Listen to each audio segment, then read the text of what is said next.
మతిమరుపు రావటం, జ్ఞాపక శక్తి లేకపోవటం, ఇలాంటి సమస్యను రాకుండా కరివేపాకు బాగా ఉపయోగపడుతున్నది. మెదడు కణజాలం దెబ్బతినకుండా, వాటికి ఇన్ఫెక్షన్స్ రాకుండా పోరాడుకోవటానికి ఇందులో ఉండే యాంటీ ఆక్సిడెంట్స్ ఈ రకంగా బ్రెయిన్ సెల్స్ ముసల్తనంలో కూడా చురుగ్గా యాక్టివ్గా పనిచేయడానికి కారణమవుతున్నాయని వాళ్ళు నిరూపించారనమాట. మూడవ పరిశోధన 2014 సంవత్సరం తమిళనాడులో జరిగింది, మన ఇండియాలోనే.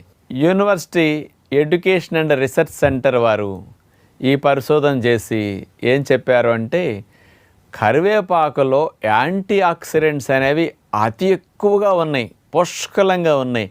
అందులో ఉన్న యాంటీ ఆక్సిడెంట్సే అసలు మెడిసినల్ ప్రాపర్టీస్కి, ఆరోగ్యాన్ని సంరక్షించడానికి అద్భుతంగా పనికొస్తున్నాయని నిరూపించారు. అవేమిటంటే యాంటీ ఆక్సిడెంట్స్ లినిలాల్, ఆల్ఫా టర్ఫినిన్, మిర్సిన్, ఆల్ఫా